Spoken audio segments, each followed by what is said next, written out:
தூத்துக்குடி அரசு மருத்துவமனை மருத்துவக் கல்லூரியில் மழை வெள்ளத்தால் சூழ்ந்து குளம் போல் காட்சியளிக்கிறது. மணவளப்பை பகுதியில் மழை வெள்ள நீர் உள்ளே புகுந்ததால் நோயாளிகள் முதல் தளத்தில் மாற்றம் செய்யப்பட்டுள்ளது.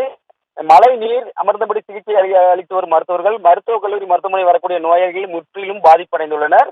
தூத்துக்குடி மாநகர பகுதி முழுவதும் நேற்று இரவில் இருந்து தொடர்ந்து தற்போது வரை மழை பெய்து கொண்டிருக்கிறது. இதன் காரணமாக மாநகரம் முழுவதும் வெள்ள சூழ்ந்து காணப்படுகிறது. இந்நிலையில் அரசு மருத்துவமனை கல்லூரி வளாகத்தில் முழுவதும் இரத்த வங்கி மற்றும் குழந்தைகள் வார்டு உள்ளிட்ட பல பகுதியில் மழைநீர் கூட்டம் போல் தேங்கியுள்ளது. மேலும் தூத்துக்குடி அரசு மருத்துவக் கல்லூரி மருத்துவமனையில் உள்ள மனநிலை பிரிவில் உள்ளே மழைநீர் புகுந்ததால் அங்கிருந்த நோயாளிகள் முதல் தளத்திற்கு மாற்றம் செய்யப்பட்டுள்ளார். மனநல பிரிவு முழுவதும் மழைநீர் சூழ்ந்தது. இந்த மழை நீரில் அமர்ந்து மருத்துவர்கள் தங்கள் பணியை செய்து வருகின்றனர். இந்த மழை வெள்ளம் சூழ்ந்துள்ளதால் அரசு மருத்துவக் கல்லூரியில் நோயாளிகள் பொதுமக்கள் மழை வெள்ளத்தால் நீரை கடந்து செல்ல வேண்டிய ஒரு சூழ்நிலை ஏற்பட்டுள்ளது.